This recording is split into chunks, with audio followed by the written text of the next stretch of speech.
Hello and welcome to the world of NDE 4.0. My name is Johannes Vrana and today is a great day because number one, this YouTube channel has reached a couple of days ago its 1,000 subscriber mark. So I really loved it and thanks to all of you for subscribing. And if you haven't done it, do it now.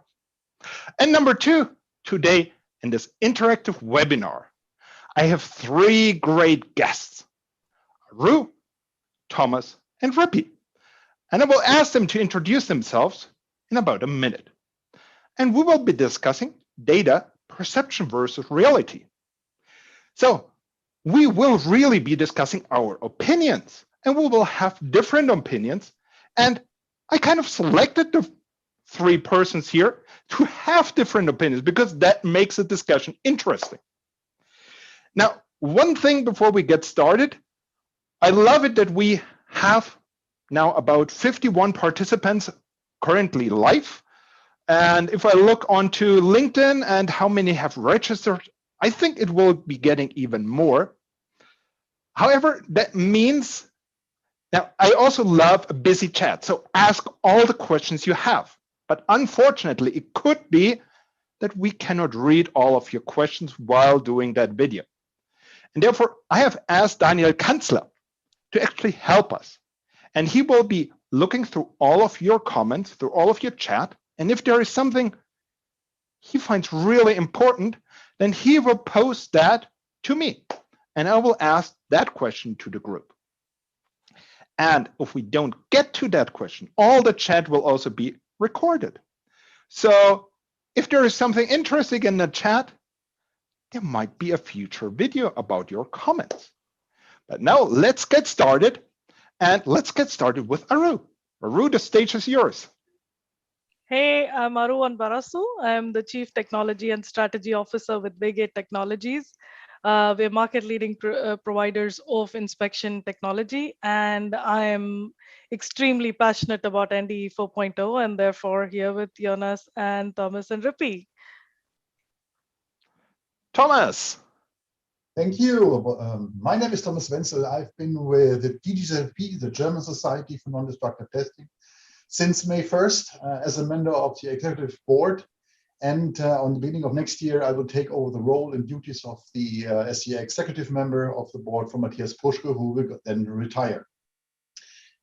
Before that, I've been 6 years at YXLON and Comet, and the last 2.5 of which as president at YXLON in Hamburg. My passion also is about NDE 4.0. As a computer scientist, I have a natural affinity to all topics related to that topic. Having worked in X-ray technologies for quite a long time, I'm naturally particularly interested in the digitalization and digitization of X-ray technology in particular, but also of MET in general. And in my current position, I would like to contribute to the further development of NDE 4.0. Thomas, I love it that you already differentiated between digitization and digitalization. That's very important, I think. Yeah, exactly. Ripi. Good morning, good afternoon, good evening, everybody, wherever you are in the world. This is Ripi Singh. I am a freelance innovation coach. I spent about 34 years learning how to develop technologies, how to develop people who would develop technologies, and how to develop organizations that develop people that develop technologies. In the last 4 years, learning has been focused on Industry 4.0 and its application to the NDT sector. I actually come from a slightly different background. I have spent most of my engineering career as a damage tolerance, fracture mechanics, structural integrity person who dabbled into human factors with NDE and stuff like that. Anything and everything to do with safety of infrastructure is what I dabble in. And Johannes, thanks for putting this together. Back to you. Thanks a lot. Now, perhaps for those in the channel who haven't really get to know me, a couple of words about myself. Yeah, I'm a physicist, and in some future, I will also be showing you what I did for my master thesis and for my PhD thesis. My master thesis was on quantum computers, so that will be quite a challenge to show to get back to all of that of what I knew once. But yeah, like most of us, I somehow ended in NDE and I found it so interesting that I stuck with NDE, not going back to quantum computers, staying here. But my heart was always in innovation and going the next step. And for me, when I first heard about NDE 4.0, I knew, okay, that is really what I want to do. And so I started with a lot of activities. I took over a lot of responsibilities on national and international groups and started this YouTube channel to get NDE 4.0 out to you and to really have kind of to get somehow knowledge together about this topic. And we also, Ripi, myself, Norbert Meindorf, and Ida Nathan, the four of us worked on a handbook for NDE 4.0, which will be coming out somewhere in fall this year. And Ripi and myself are also working very actively on a book, which we call Journey to the World of NDE 4.0. Will also be coming out somewhere in fall. And now let's get started with this discussion. And I have a first question, which I want to direct to Thomas, first of all. Now, for me, NDE, it's kind of nice because we are in our NDE environment. Kind of nobody knows us. And we have this protected work environment where we all have our NDE communities. Now, we might like that, but for a business standpoint, I think it's not that good to be in such an isolated niche, not anybody knowing us. And therefore, how could NDE 4.0 help us to get out of that niche to perhaps become a really good data source for NDE 4.0? And do we want to go that route, or should we keep with in our own ecosystem? Thank you, Vrana, for that very huge question. Well, of course, we don't want to stay, and I hope I speak for everybody within the community, from system integrators and also from providers of NDE services. I think the reason why we are not so well known outside our industry is because we talk only about inspection. We always claim, okay, we do the best inspection, we show the best image, the best signal, and of course, we force our customers to understand what we are doing. Instead, we should do it vice versa. We should aim for understanding what the customer needs. And then we are making a transition. We're changing our mindset. We need to work towards a situation where we don't present our results, but we ask for what kind of information do you need. So when we're presenting an X-ray image, we are presenting data, raw data, unrefined data. But what we need is information. We need to make that transition. And with having an information, customers can really much more relate to what they are able to do with this information. We present, and excuse me when I always talk about X-ray, but we always said, okay, this is the best image you can get.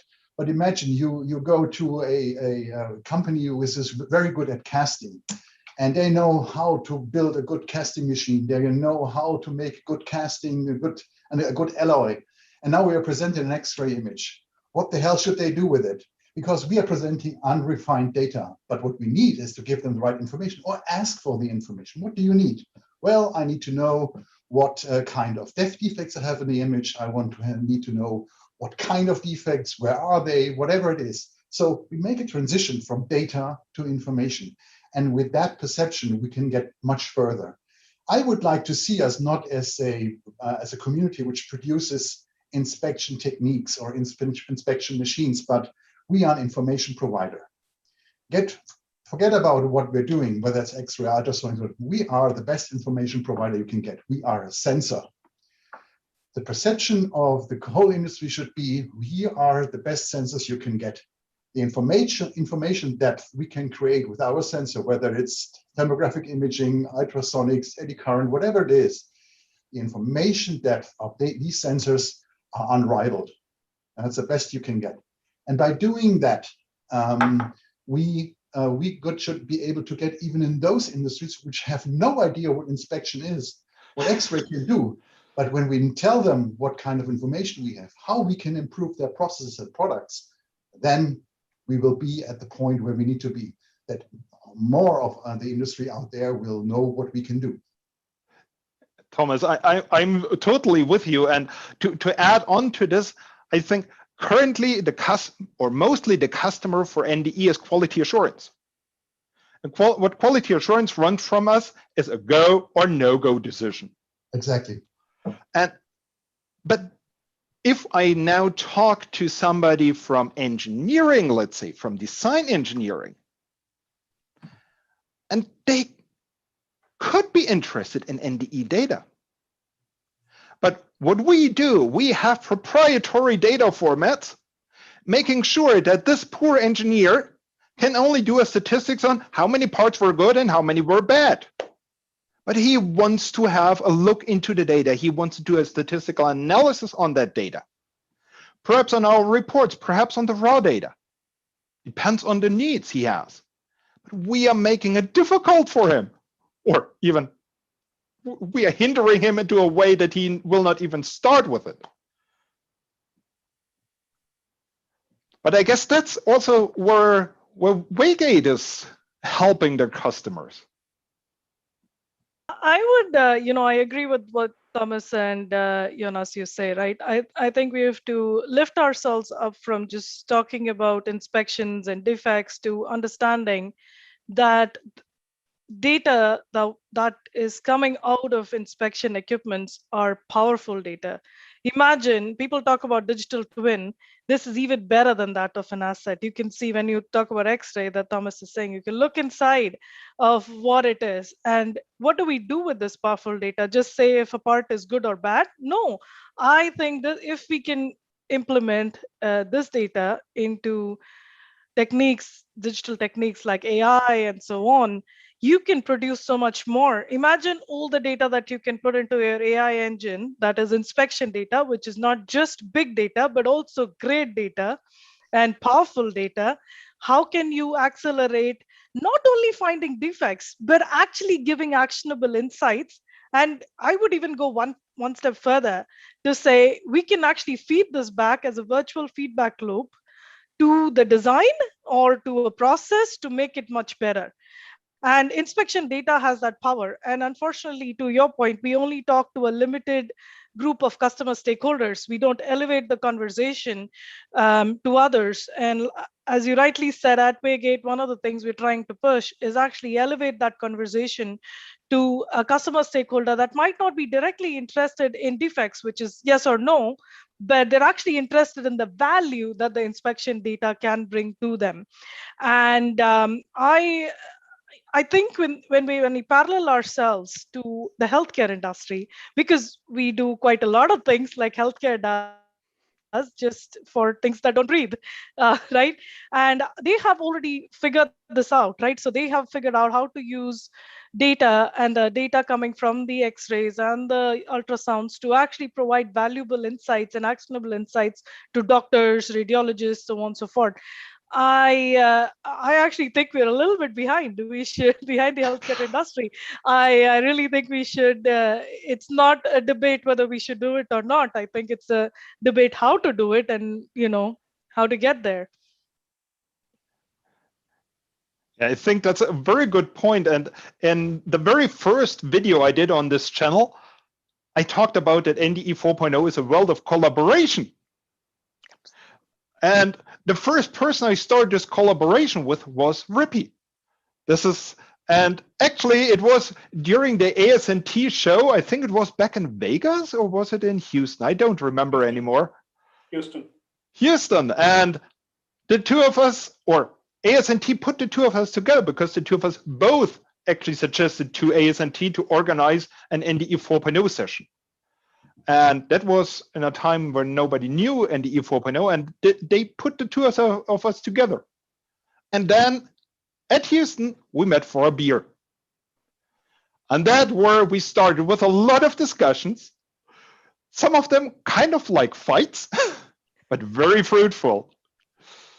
So Ripi, what do you think of NDE 4.0 world of collaboration? I want to go back to your previous question for a quick another minute, if you like, because you guys brought about where does engineering fit into that, and I think that would also connect with the answer to this question. Like I mentioned, I'm not an NDE expert. I come at it from a damage tolerance structural safety perspective, right? So as an engineer, as a structural designer, if I were to develop a damage tolerance philosophy for an aircraft, I need to know the detectable size. I know, based on the design, the critical size, and now I can define the inspection interval.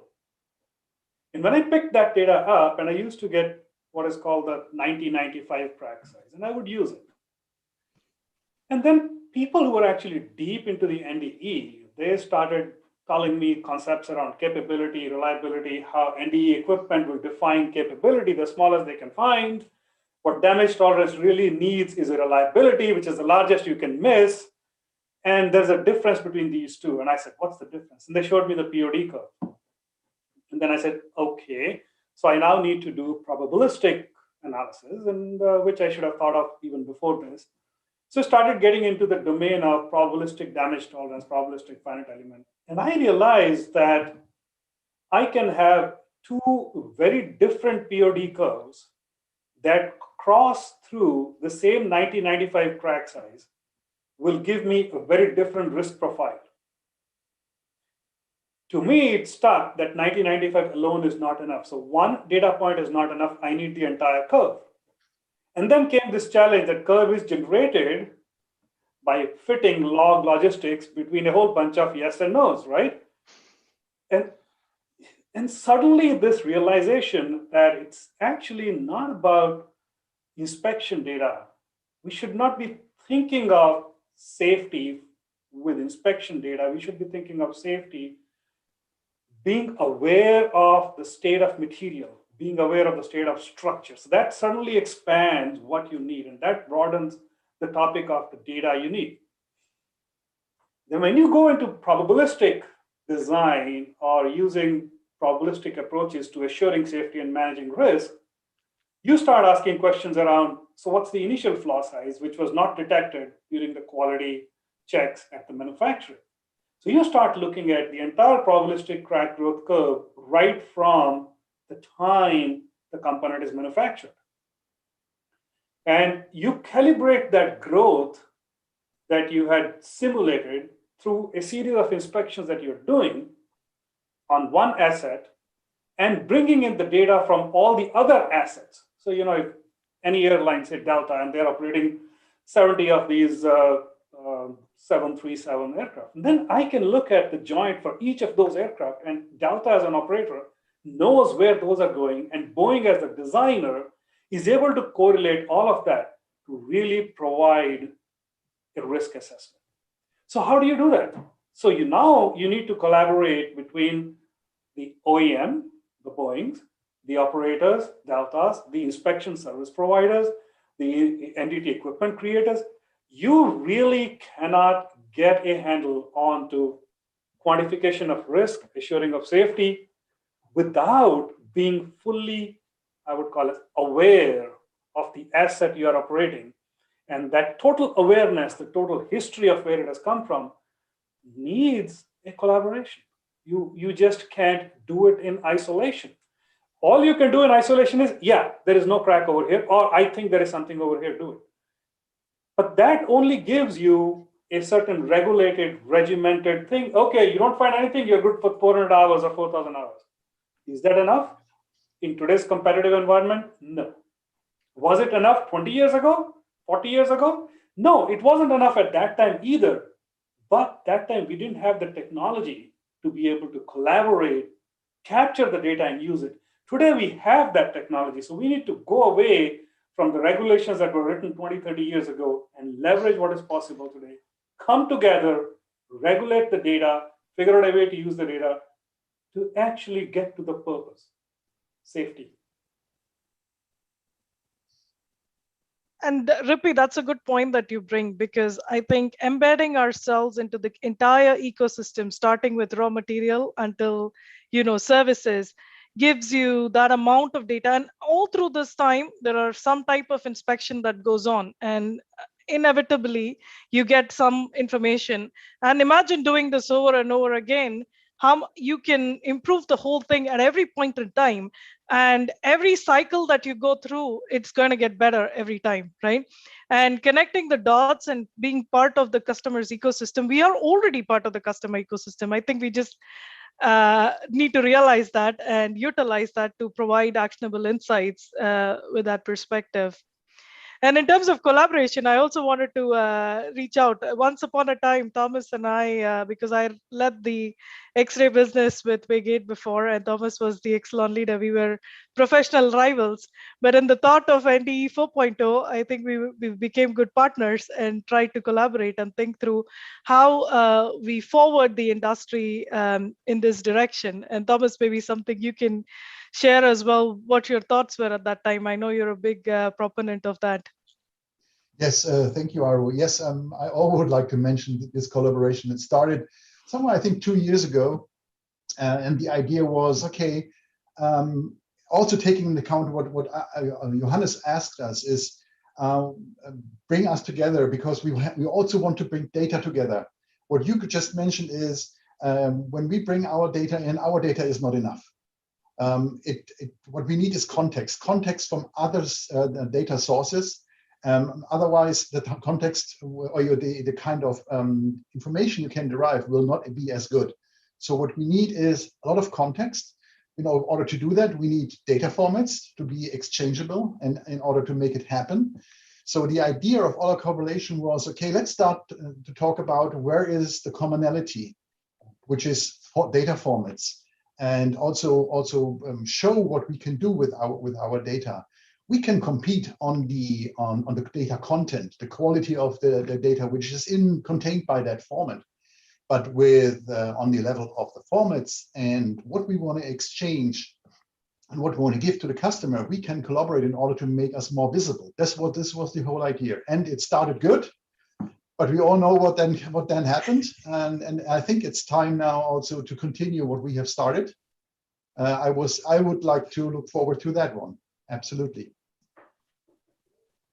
Yeah, for me also, if we look onto the IT market, and if we look onto how Microsoft acted 40 years ago, yeah, they had Windows, they had Office, and everything else was kind of blocked.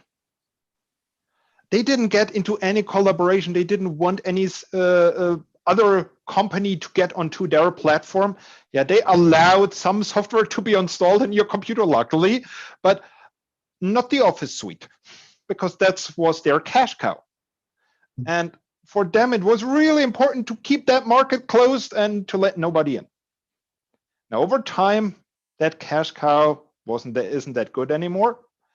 And they saw that actually, yeah, the cloud market is way bigger and way more lucrative than that Office market they had before.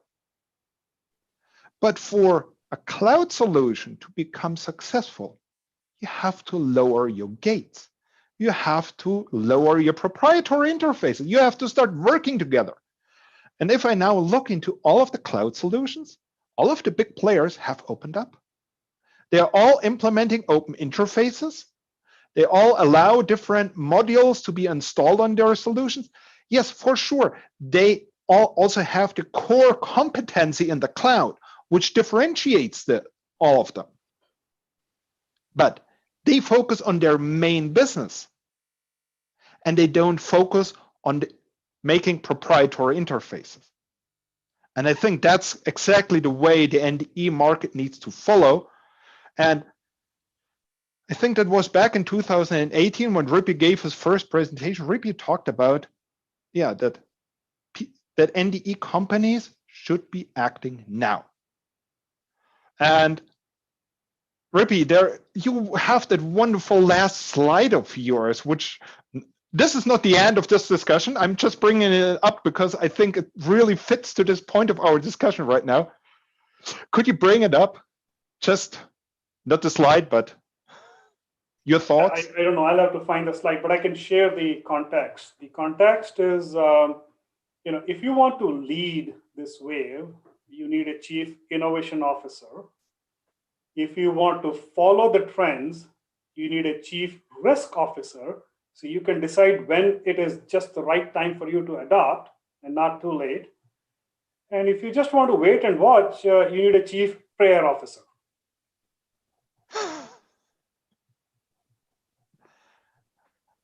I think that's a good summary. Yeah, it is such. I mean, that's all you need. You need to hire a priest if you just want to wait and watch when it comes to Industry 4.0. And I think once, yeah, Aru, sorry. Sorry, Johannes. I was going to say, I think there is a misconception that if you have open APIs, then there is not much security. You can build an open API structure with the necessary security and so on also built in. And I don't know how much people talk about it, because there are several reasons of why people don't want to create that open structure, right? And I've commonly heard one which you already brought up, which you think because if they make it proprietary, maybe people will give them more money. But I think the customers are not waiting to embed your system into theirs. They already have a platform, they already have a system, they expect us to connect to that, right? And I think that's one thing that we have to be humble enough to understand, that people are not going to change their entire ERP system to build our little boroscope or our little CT machines in there, right? So I think the software we put in has to have the open API structure. The second concern, which I think is a more reasonable concern from the customers, is it secure enough if it's open APIs? But today the technologies exist where you can have open API structure, but also the security is very high. So I think the more if we talk about it and explain that open APIs don't always mean that you're compromising on security, would actually take the fear of the people. And I try to talk about it quite a lot with the customers, but I think that's one thing we should propagate a bit as well. I think even vice versa. I think with an open API, where a lot of people can work on that, we will find loopholes a lot quicker, and therefore make our conversation a lot more secure. You can see it in the open source market compared to the closed source market. How often does it happen that some closed software, that somebody has to close their giant loopholes later on because nobody checked it in the first place? Mm-hmm. Let me be a devil's advocate for a second. Hey, Thomas, just so you know, devils actually never hire an advocate. No, I fully understand and fully agree to what you said. The question is always what we are about to do is we try to find a way to push our things forward. And my question is, of course, why isn't there a pull? Why is there no pull from the industry? Because my answer to that would be they don't see the value. Exactly. Or they don't understand. They don't see, they don't understand the value. So we have to find a way to show them our value instead of talking about, and don't misunderstand me, but we don't have to talk about technical deals about security and stuff. If the industry wants that information, wants that value, they will pull also for the technology. So instead of talking about how can we secure that channel, we should talk about how can we make sure that the industry starts to pull what they need. And because they understand what the value is. That's would be, I think, the thing to do. I think it's absolutely agree. And I think the value story is the big story, and how much it can help, not with just their inspections. I think in the beginning when we talked about it, right? How does it impact their own processes, their own design? I think the more we can actually explain how this works and the technicalities of how that works and the value that it can bring, it definitely is the story to tell. Yes. See, the way I look at it is, there are some people who fight to get a larger slice of the pizza. And there are some who are always looking to make the pizza itself larger. Yeah. Right? I'm one of those who says, how the hell do we go from a small pizza to medium pizza to large pizza to extra large pizza so we don't have to fight over the same piece of pie, right? Exactly. If you think of data, raw data has very little value. It's when you take the data, you go to information and you go to knowledge, and then afterwards, whether you go to, you can call it wisdom, intelligence, action, howsoever you deploy the knowledge, that's where the value comes.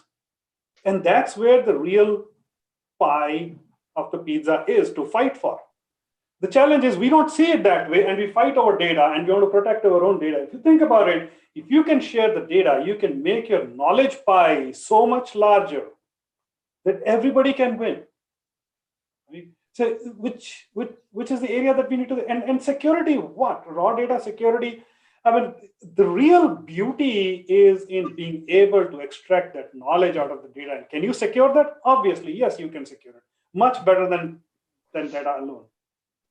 And Aru, to your point, you mentioned we have enough security on the data today.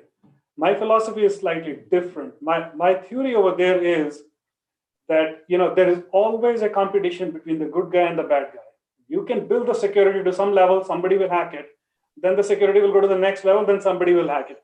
That race will always continue. And we have to accept that no matter what you do, at some point, some amount of it will be lost. Whether you share it or you not share it, some amount of it is going to be lost. That is the point, yeah. And go with it and say, hey, listen. And my grandmother used to say, if I'm ready to share everything, I don't have to worry about being stolen, right? That is very true.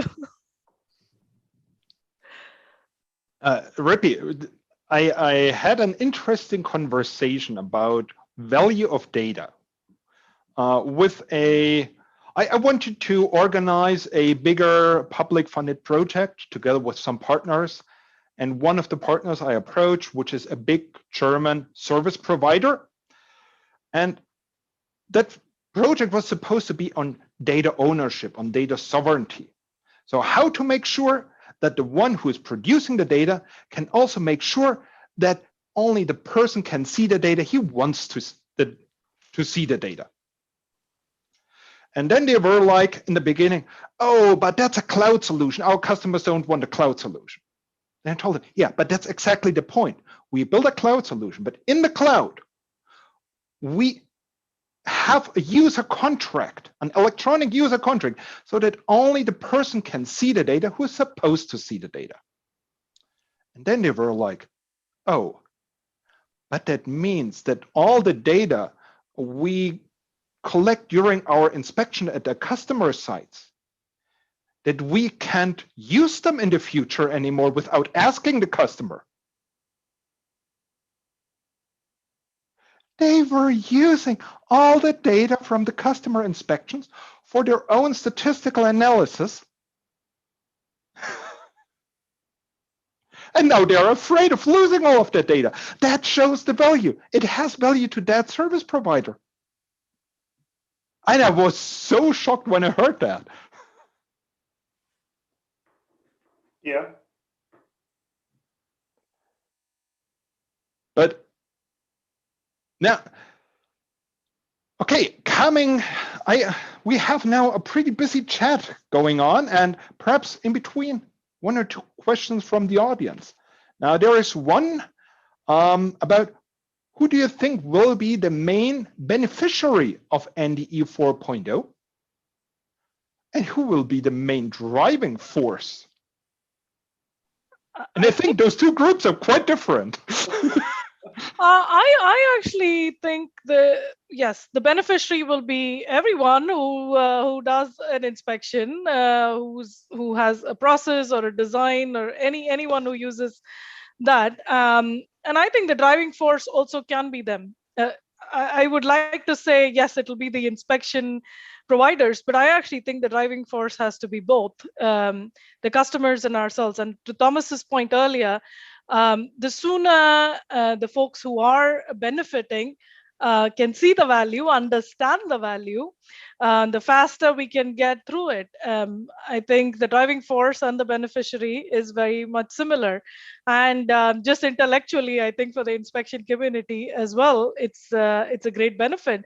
To Ripi's point, we're also growing our pizza, the world is filled with reasonable people, and but the unreasonable people are the ones that change it. And I think the four of us here are unreasonable, and we should be proud of being unreasonable. Yeah, in my point, I think the main beneficiary will even be outside of the NDE community. It will be all the engineers who now have a data source they can use to actually create better designs, create better products for kind of at the end, for all of us. Because that's the main point why we are all doing this. We want to get better products at the end to the customer. So for me, the main beneficiary will be all of you out there. Now, for sure, that means the engineers are a beneficiary. I think also the NDE companies are a beneficiary. And even an inspection company, perhaps, who currently doesn't know even that this could be a benefit for them because they think, oh, where is the dollar sign behind it? They will at some point learn that by providing more data to the customer, number one, perhaps they can charge more for the inspection. And number two, perhaps they even get extra data for every data which is used. Perhaps even can start trading the data or whatever. But on the other side, thinking about the driving force, now driving force, that will be, ideally, that would also be the customer, so the engineer. But the engineer doesn't know that NDE exists and doesn't know that NDE can give him the data that he wants. So that's a little bit the hen and egg problem. And so I think that is the driving force has to currently come out of the NDE business to make the outside aware that we exist, that we can be the data source that they need. I agree, Johannes. But the driver's seat, the guy in the driver's seat has to change in the future then. Yes. Because as long as the NDE community has to push, then it definitely is still a problem of understanding the value. So it is very much important that we at some point in time we create a pull. Then I would say then it's the breakthrough. The moment of breakthrough, people understand, industry understand what the value is behind that, and then we will have a change. For now, it's okay, but the guy in the driver's seat has to change in the future. Very true. Let me chime in a little bit over here. If I take the pizza from 16 inches to 16 feet, it's going to need 20 cooks and 20 people to carry it to the table, so all other 20, 25 can eat it, right? So everyone's going to be a part of this. The NDE 4, and go back to an ecosystem model. If you break away from a traditional customer-supplier mentality, a traditional value stream mentality, and say, this is an ecosystem of 4 or 5 primary stakeholders, about a dozen secondary stakeholders, and everyone's pooling in their piece so that the knowledge pie becomes larger and everybody derives benefit from that knowledge pie. You have to look at it differently. You have to look at it like somebody said, data is going to become like an environment. It's air. Who's responsible for clean air and who's the beneficiary of clean air? All of us are beneficiary of clean air and all of us are responsible of maintaining a clean air. It's pretty much like that. So, and a lot of this realization can only come if you start thinking larger than me here and my supplier and my customer and my competition. If you start thinking of it like an ecosystem where we are collectively contributing and collectively driving it forward towards a purpose, you will see the thing very differently. And we need to kind of, like Thomas mentioned, we need to create a pull, we need to create a push. We also need to actually truly get the consumer which benefits, right? Yeah, we are all stakeholders. In the end, if I'm making a bridge safer, we as the people who are users of the bridge, the users of the train and the airplane, we are demanding safety, we are demanding affordability, right? We just need to figure out a way to connect those dots and bring the message together around NDE 4.0. I think that's where Johannes, the entire, between me and you starting in 2018 and building the Global Ambassadors Program with now 20 different countries and 30 different people, that's the direction we are going, right? We want to bring and educate the ecosystem and spread that further. So anybody and everybody who's listening to this session today, please think about being a part of a larger system rather than being, where can I cut a little slice for myself over here? Think about enlarging the pizza. Yeah, and speaking about the pizza, I'm getting a little bit hungry. No, no, this is, I think a lot of you have visited the NDE 4.0 conference we had in April this year. And during that conference, we had a really interesting presentation by Ralph Buksch from IBM. And if you look back at that presentation, Ralph talked about, IBM creating all of those AI applications for all kinds of industries. And then, needing data sources. And then having a cell phone camera, pointing it at an object from 3 angles and identifying is there something wrong with that object. For me, that's a very simple kind of visual testing or even dimensional testing. So IBM is getting into the production of hardware for, let's call it NDE systems. At the moment, pretty simple systems. IBM could be a really good customer for all of the NDE industry. But as they didn't really know us, they did it themselves. And it wasn't that complicated for them to do it. They just hired a couple of engineers, perhaps even a couple of engineers from some NDE supplier. And now they are offering it. And we can wait how long it takes for them to actually offer a software for computed tomography analysis. It might take them a couple of weeks to do that. And then perhaps they buy somebody offering computed tomography systems, or they even build up their own. Who knows? And I think that's really where we have our competition. That's not all the little companies we have in the NDE environment. It is a Microsoft, it's an Amazon, it's an SAP, it's an IBM. If either we can tag team with them and build a really good collaboration so that they benefit from our knowledge on the subject, and we benefit from their knowledge on the IT, or we don't work on it, and at some point our customers will not go to us anymore for buying NDE products, but they will buy an inspection product which will not be called NDE from an IBM, from Microsoft, or from Amazon. Well, I would like to make a point here. I mean, I would say you're right. You're right. But I would say I wouldn't think the classical NDE customers, they will always address the system integrators in the NDE world first. But if we want to make the pie or the pizza very, very large, we have to look beyond inspection. And we will not get there if we are not able to really make that approach that IBM, for example, did. Because they have other customers, they are asking different questions which we currently cannot answer. And in order to close that gap, and I go back to my initial statement, we have more to talk about information and less about methods and technologies. Yeah, but the idea, and IBM is able to address all those customers who have no idea about inspection. As long as we only start talking about inspection, we'll never get close to them.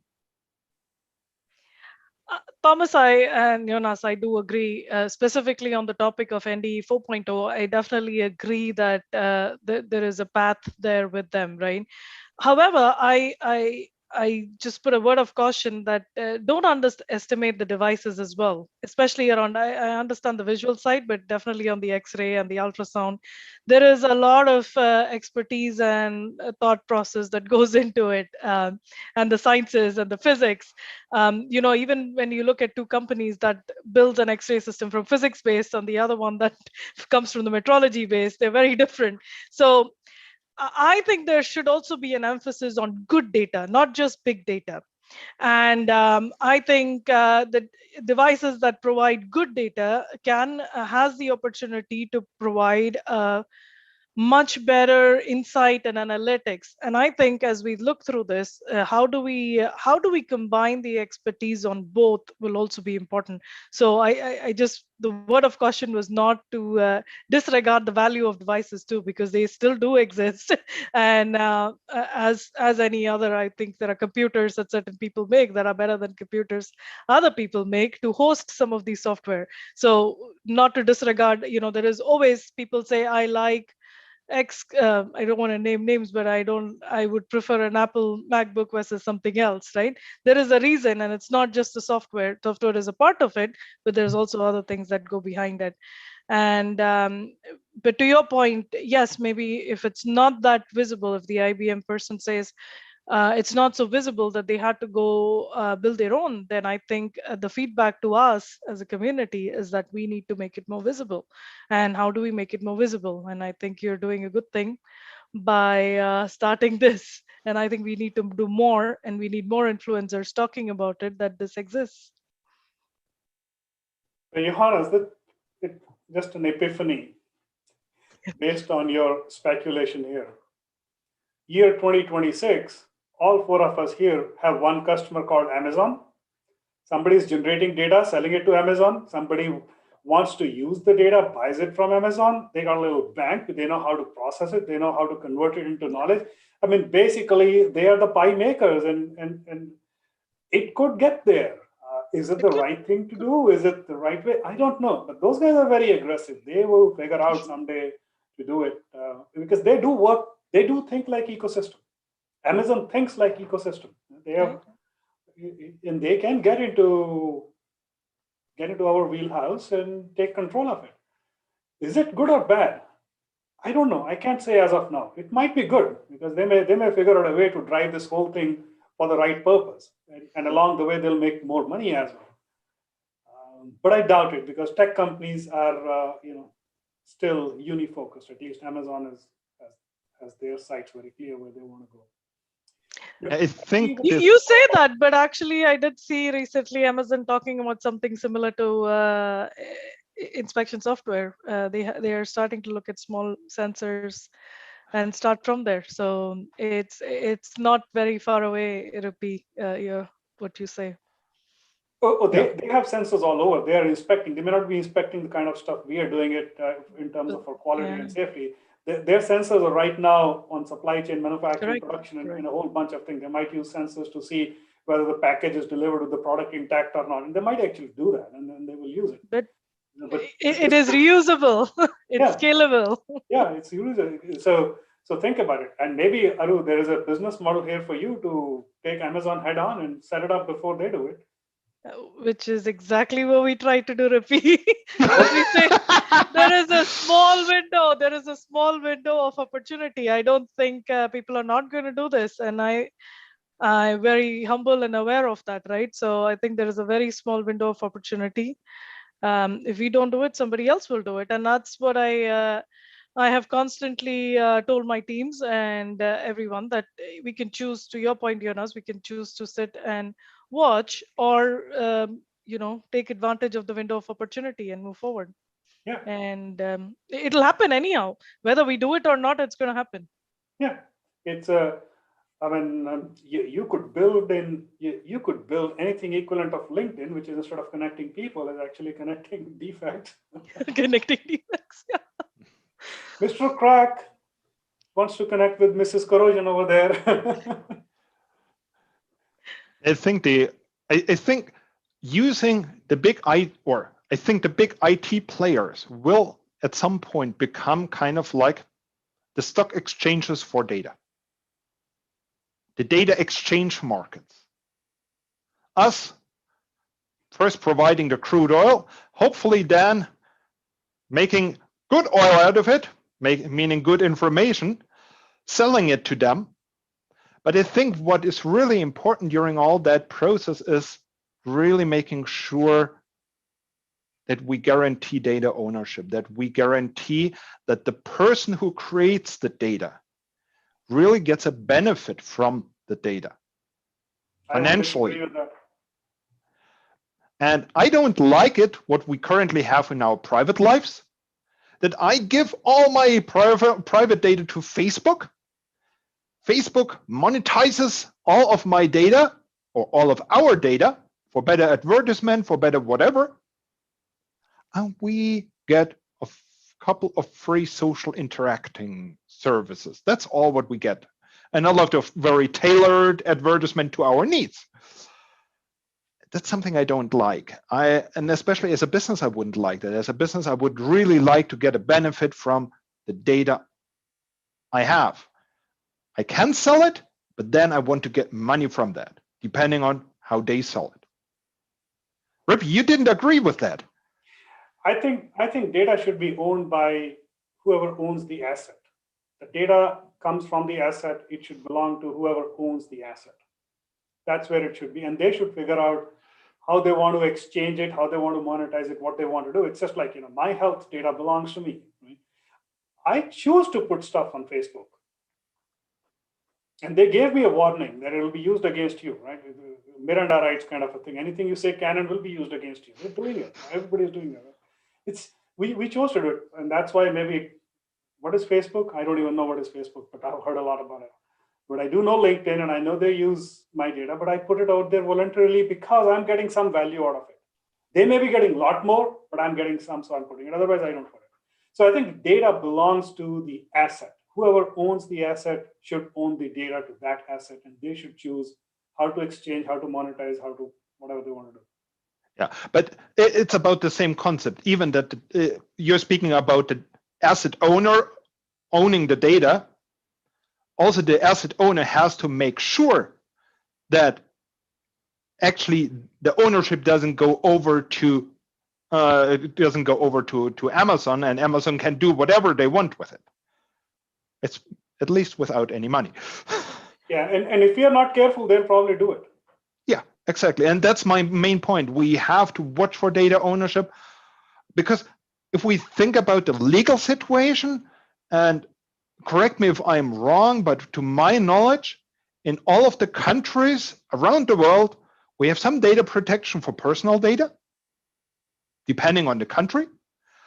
Normally, we have some protection for artistic data. And some people might argue that NDE is very artistic, but not really. So I think from a legal point, there is no data protection except we put it into our NDAs. And normally, if I look into any NDA I have, I don't read anything about data protection. So what does it mean? That if I send somebody an email with some data, actually, that person who received that data also owns the data and can do whatever they want with that data. So that's interesting, Johannes, you brought up. I think the NDAs have become such a legal document that some of them are 20, 30 years old. They just keep on going over. They're not making any changes. One of my clients recently had a situation, and I was looking at their NDA. I signed an NDA with them, but once I became a part of the team, I told them, I said, you need to revise the NDA. What's missing over here? We've been using it for 30 years. Yeah, that's the problem, right? So what's missing here? Well, look at this clause number so and so. You say you will return all the reports and blah, blah, blah. If something happens, blah, blah, blah, you will tell. There is no such clause which says if your laptop is stolen or if your data is breached, you will tell me about it. Oh yeah, we never thought about it. We need to add that into the NDA. Yeah, you have to add that into the NDA, right? So it doesn't exist. The data clauses are not there in NDAs. Well, it's more in terms of reports and work done and this and that. But if you had a data breach, there's no clause. Let me try to put a different spin to this, right? And I don't disagree with anything you guys said. I do think, and we do update our NDAs to do that. So I definitely agree with what you say. I mean, the banks have existed for not million years, sorry, many years. And we have been perfectly okay with putting our money in there. There are certain documents you sign that says, they will not, there's certain protection and so on, just like NDAs, right? Why is data assets data different than the money you put into the bank, right? The bank employees, there are certain employees that can look at it. They do some analytics. Sometimes you get these calls and say, hey, let's talk about your finances. What can you do differently? How can you invest differently? You get those calls, and they have access to see, and they do some statistical analysis. They look different things and so on. Why do we look at data differently then? It is owned. So in the end, the money is owned by you, right? So the data is owned by the asset owner. People who develop the software, be it us or Microsoft's or whoever is doing some analytics on that, they have a very limited access to it. They do analytics on it, and then it should provide value. I mean, I guess the investment options they tell me should add value. If it doesn't, then absolutely not. But I assume that they do some type of good analytics to provide that. Right. So we've been very comfortable giving away our money to the bank and getting these calls, but somehow there is a lot more. I know this is a little bit controversial asking this, but there is a lot more drama around data. Why do you think so? I mean, I'm opening the conversation to yourselves to give me some thoughts. So why do you think it's different, and why are people so glad to give away their money but not data? I think we probably had that drama around money 40, 50 years ago, 60 years ago, when the I missed it. Right? We have probably gone through the regulations and insurances and all that stuff as evolved to a point where we can handle it. And with the data, what happens is somebody abuses it, and then media makes a massive story out of it for day after day after day and puts a fear around you, right? When I first started talking about electronic medical records in 2003, my doctor said HIPAA and this and that, and I will say, you know what, Mister, if I have to steal something from you, I want to break into your bank and steal your money. I don't want to steal your flu records and and when your fever was something else. I don't care for that, right? And you're okay with putting your money over there, but you don't want them to know which date I visited, which doctor. I mean, come on. It's like you said, it's the perception. It's a perception that's built by media because they're able to create a story out of it. Whatever company here and this data and election data and all that stuff. So we have to go past that hump. We'll have to go past that hump. Data banks will be a reality. Data exchanges will be a reality. When we give money to the bank, they use it, they invest it, they create value for somebody else. They're able to loan something. So if there's a data bank, they'll be able to loan the data to the designers, right? Why is it different? That's my question. Why is it different? There's more drama around this than precious money, hard-earned money. I think it's not that different. Data in terms of gigabytes. We should start counting data in terms of pennies, and it might feel differently. Maybe it'll feel different. I think that's the way to think through it. Gigapennies. I think it's not that different, actually. If we think about the beginning of money, people weren't giving money to the banks because banks got robbed, banks were going bankrupt, people were putting their money in their pillows. So that's what we are currently doing with the data. Now, so what we need is we need trust. We need trust between us and the facilities who will be dealing our data. Once we reach that level of trust, then I think also people will be more willingly to give that data. And for sure, also there is, I loved it once I saw a newspaper article with German techno-angst. I think that explains a lot. This is I think especially people in Germany are very afraid of new technologies and really getting into new technologies.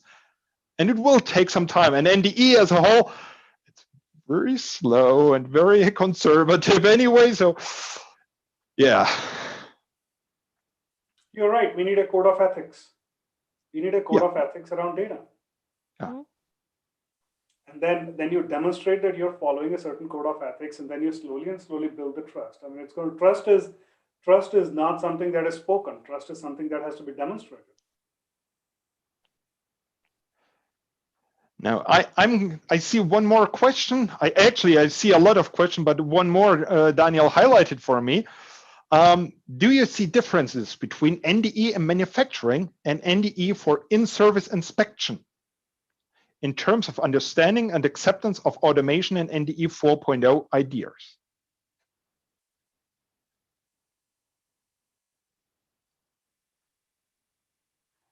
Do I see the difference in application? Yes, I do.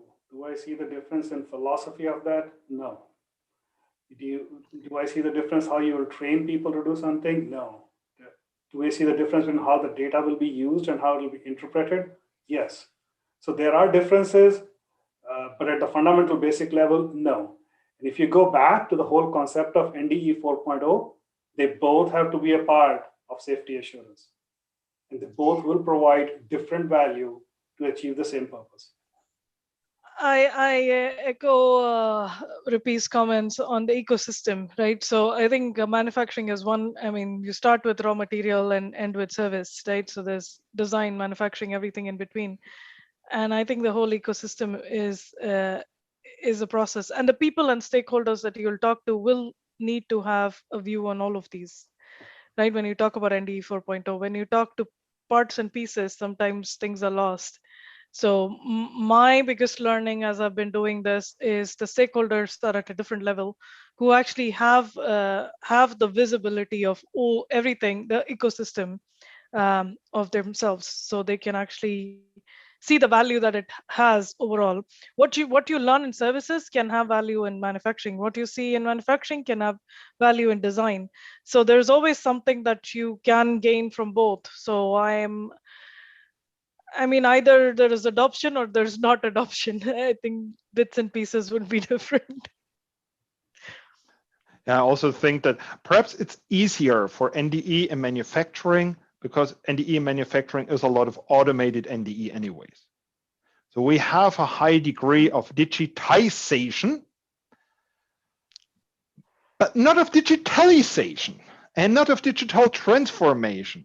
So, and normally also for the inspections done during manufacturing, they have one big hurdle. Normally that's, and excuse me if I'm not good with my business English, it's CapEx. CapEx, yeah. Yeah. So people are spending that money once for that system. And after spending it once, they don't want to have any money they have to spend for upgrading it. And to upgrade such a system with data interfaces would mean that they would need to invest a little bit of money. So they bought 1 million system for 1 million, they would have to spend 100,000, but they haven't planned for that money. So that's, I think, the benefit in manufacturing, that we already have a good amount of digitization, but that the investment for the digitalization is perhaps more complicated than what we have on the service side.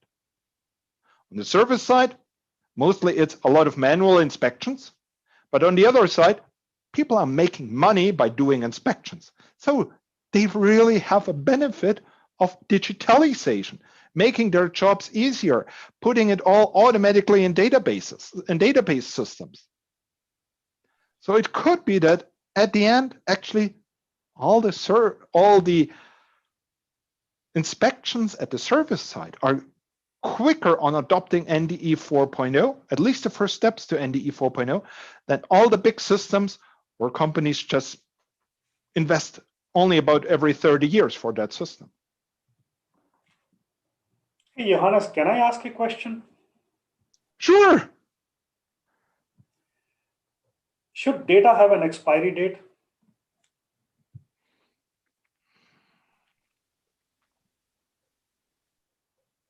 When does it become too old?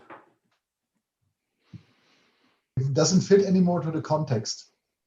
It doesn't fit the context, which means you really can't put a date without putting a context to it. Exactly. So that means data by itself, maybe it should not have an expiry date, but user beware. when to use it in what context. Exactly. So there is another kind of relevance check. What Aru used the term good data. It could be good in one context, and I won't say bad, but not so good or not relevant in another context. But it's not really a time-bound thing.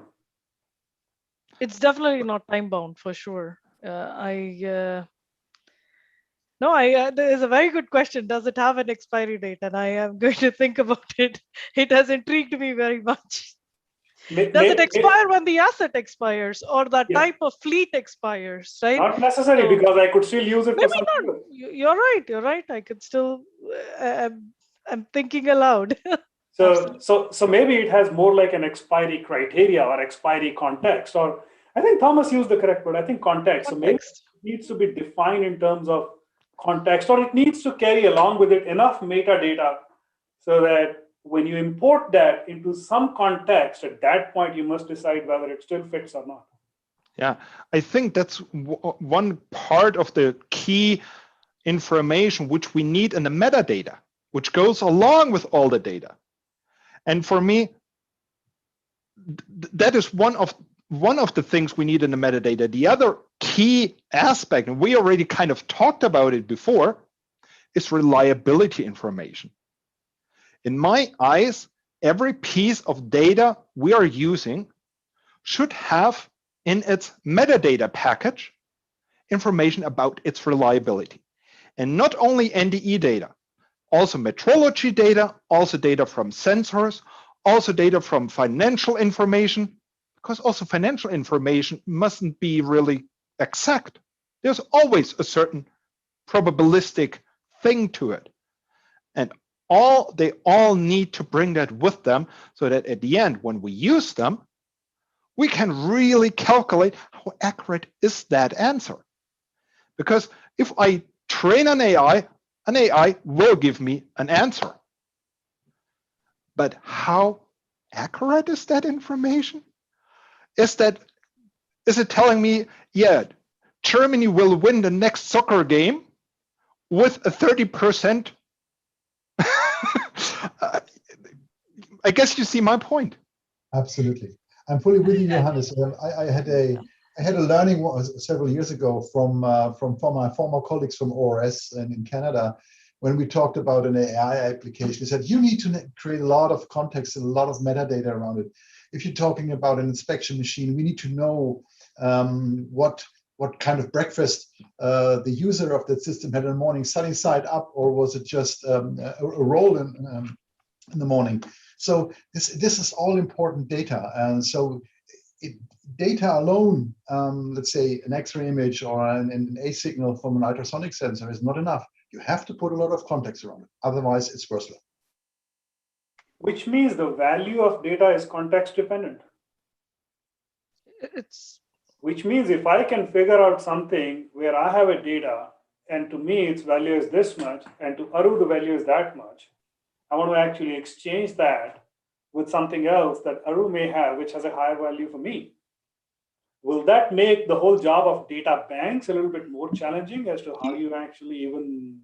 You want to barter data, you mean? You want to barter data. I will barter data. Give me what is more useful to me. I'll give you... Because at least both of us can see the value. Now, if there's an entity out there called data bank, they will actually figure it out. They will say, Thomas has data, he doesn't see value, I'll take it, I'll give him something he has value. And then I'll actually find a different consumer of what I have to whom I will sell it under a different context. Okay, I'm not sharing anymore. I need to go open a data bank now. No, I think data banks are part of the future. There's a whole group that does dark data mining, as you perhaps know.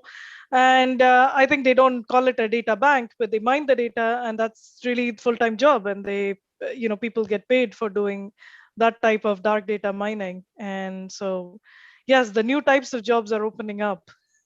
We have to start thinking about the new jobs.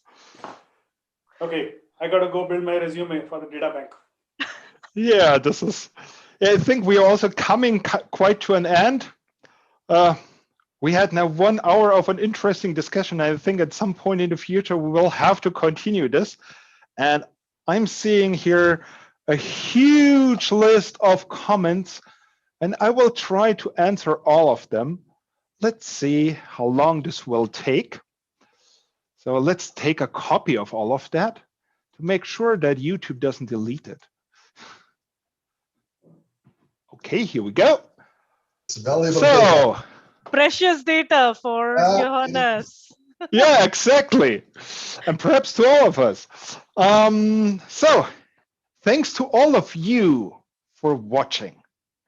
Thanks to the 4 of us for this excellent discussion. I really loved it. And perhaps before we really say goodbye to everybody, a couple of words from all of us, just as some famous last words. Who wants to start? Should we go the other way around? Ripi, you want to go first? Oh boy. Yeah. I think figure out a purpose of why you are in business. Figure out a purpose around the data that you are generating. Figure out who can actually get most value and benefit out of it, and figure out a way to use it as broadly as you can, serving the purpose that you are in pursuit of. Goodbye. Thank you for having me, Johannes. Good job facilitating this.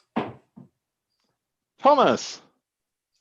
Yes, since I had a long initial statement, I keep that one very short.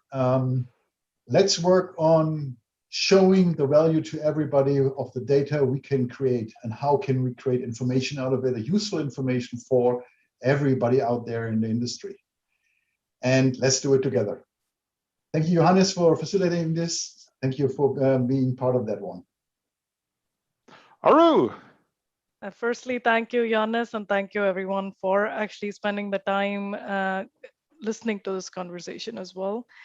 I would really say the inevitable future is NDE 4.0. So let's start working on going from detecting defects to totally avoiding them. And if we can do that, I think we've done a lot into the inevitable future of the inspection industry. Yeah, this is so also for me, a couple of last words. So I think I think all of us need to get out there and spread NDE 4.0, the benefit of NDE 4.0. I have been the last couple of weeks going to all kinds of different conferences from engineers and giving some presentations on the value of NDE 4.0 and the value of NDE can provide if they start thinking outside of just using it for quality assurance. Some of them I get really positive feedback, and some of them are like, oh, NDE. And it will take time for all of us to fight that battle, but we have to work together. I'm trying as hard as I can. I know Ripi also does it, and I think all 4 of us do it. But we need all of you to come together to take on this journey together with the 4 of us. So thanks for all of you once more for joining it. And if you like this conversation, please give us a thumbs up. Please watch the recording of this great conversation later on, 1 or 2 or 20 times. The better, the more often, the better. No, thanks to all of you. Thanks to the 3 or the 4 of us. And see you soon. Thank you and bye.